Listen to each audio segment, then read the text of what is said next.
Miss হবে না আপনার পছন্দের টিভি শো। দেখুন জি5 অ্যাপে একদম ফ্রি।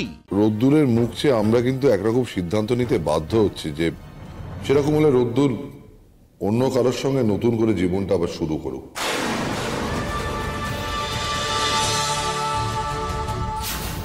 আমার মনে হয় তোমার এবার ডক্টর দাশগুপ্তের কাছে ফিরে যাওয়া উচিত। কালকে ডক্টর দাশগুপ্তের জন্মদিন ছিল, তুমি যাওনি, উনি নিশ্চয়ই কষ্ট পেয়েছে। ডক্টর দাশগুপ্ত কষ্টটা লুকোবার চেষ্টা করছে। আয়নার সামনে যাও, গিয়ে দাঁড়িয়ে একটা প্রশ্ন জিজ্ঞেস করো নিজেকে, যে তুমি আগে ডক্টর দাশগুপ্তকে যতটা বেশি ভালোবাসতে এখনো কি ততটাই বাসো? যদি উত্তর হ্যাঁ হয়, আমি বলবো ইমিডিয়েটলি ফিরে যাও। যদি উত্তর হ্যাঁ হয়, ইমিডিয়েটলি ফিরে যাও। যেখানে ভালোবাসা থাকে সেখানে হিংসে, দেশ, সন্দেহ এই সব কিছুই বোধহয় একটু একটু থেকে যায় রে।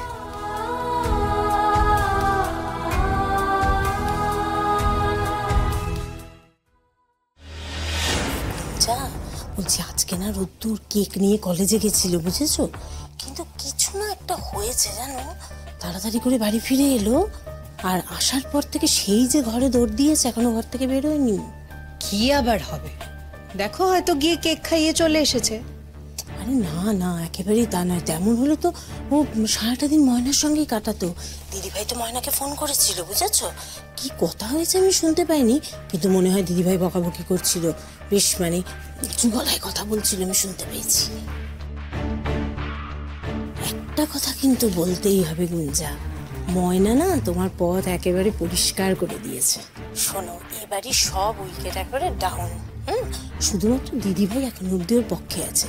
তবে আমার কি মনে হচ্ছে জানো তো, আজকে যা গলা শুনেছি দিদি ভাইয়ের, যে কথাগুলো শুনতে পাইনি, কিন্তু বকাবকি করছিল তো, যেভাবে বলছিল তাতে মনে হচ্ছে দিদিভাই আর বেশি সময় নেবে না, দিদিভাইও দুদিন বাদে ডাউন হয়ে যাবে।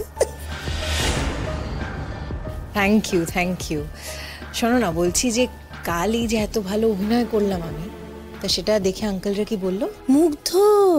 হ্যাঁ শোনো শোনো, সবাই একেবারে মুগ্ধ হয়ে গেছে, বুঝেছো? তোমার সম্পর্কে বলছিল জানো তো।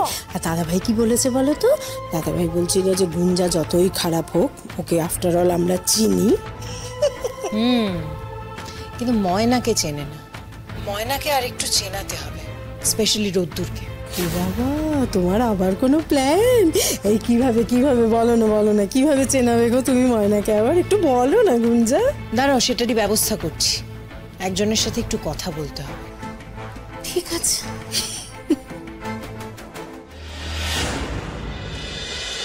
দেখো, যত যাই হোক না কেন, উনি ময়নার বাবা।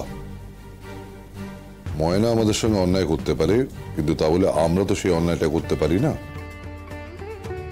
ওনাকে না জানিয়ে কোনো কিছু করে ফেলাটা ঠিক হবে না। আমি তা বলতে চাইছি না, আমি বলতে চাইছি যে এখনই ওনাকে জানানোর কি কোনো প্রয়োজন ছিল বলে? দেখো বড় বৌদি, আমরা যদি রোদ্দুরকে নতুন করে জীবন শুরু করার কথা বলি, তাহলে তো ওকে আইনের পথেই যেতে হবে। আইনের পথ? হ্যাঁ, মানে একটা নতুন সম্পর্ক করতে গেলে তো পুরনো সম্পর্কটা ভাঙতেই হবে। হ্যাঁ, আমি ডিভোর্সের কথাই বলছি।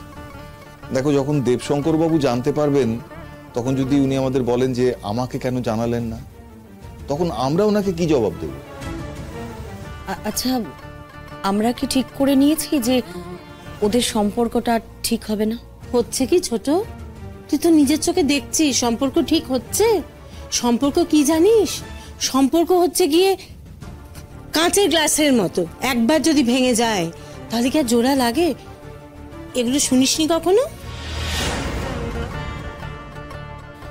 বড়দি, আমারও কি মনে হয় বলো তো, ওনাকে একবার জানানো দরকার।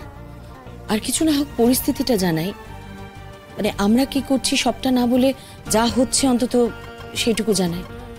উনি ময়নার সঙ্গে কথা বলে আমাদের হয়তো কিছু জানাতে পারে।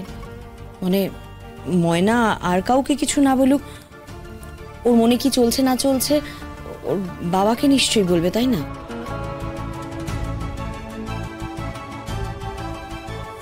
কি বলছিস তুই? ময়না নতুন করে আবার কি জানাবে?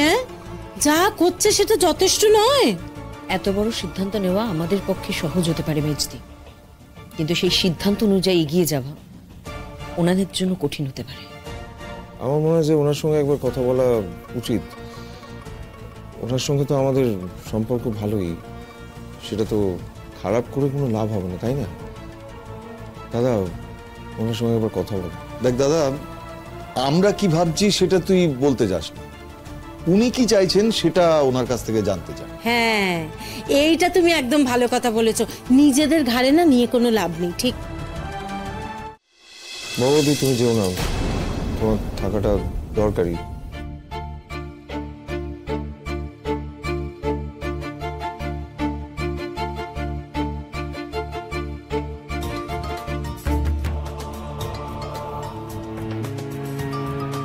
জানতাম এই ফোন খান আইব।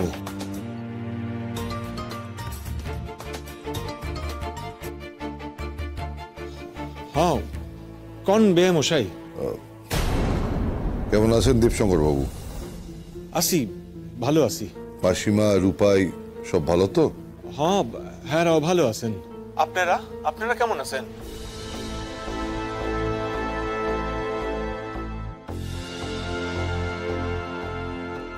দেবশঙ্কর বাবু, আপনি তো ময়নাকে হস্টেলে রেখে গেলেন, ওকে আর এ বাড়িতে ফিরবে না? মানে আমার সঙ্গে রিসেন্টলি ময়নার আর কোনো কথা হয়নি, তাই আপনার কাছে জানতে চাইছি। না, এই ব্যাপারে আমার লগেও তো আর কোনো কথা হয় নাই। কিন্তু দেবশঙ্কর বাবু, বেশ কিছুদিন তো হলো, এভাবে আর কতদিন? মানে ও তো হস্টেলে থাকার কোনো কারণ নেই। হ্যাঁ, আমি মানছি যে ওর রোদ্দুরের ওপর রাগ হয়েছে, অভিমান হয়েছে, কিন্তু তারপরে আমরা সবাই ভেবেছিলাম যে এটা মিটে যাবে। কিন্তু দেবশঙ্কর বাবু, আমরা তো রোদ্দুরকে নিয়ে খুব দুশ্চিন্তায় আছি না? এবার আপনি আমাদের বলুন যে আমাদের কি করা উচিত। আমি বুঝতে পারতেছি আপনার অবস্থা। দেখুন, আমি গোলু কথা বলছি। আমরা না রোদ্দুরের দিকে কেউ তাকাতে পারছি না। আপনি তো ওর বাবার মতো, আপনি তোকে স্নেহ করেন। এই অবস্থায় আপনি থাকলে কি করতেন? হয়তো আপনারা যা করতেছেন আমিও তাই করতাম।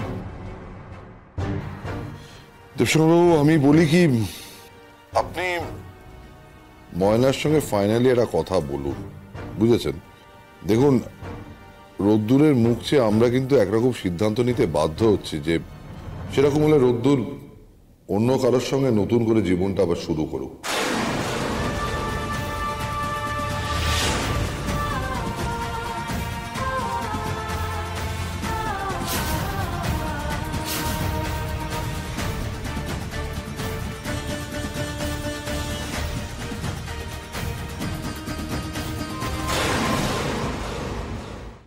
জি5 ডাউনলোড করুন আর সব এপিসোড দেখুন একদম ফ্রি।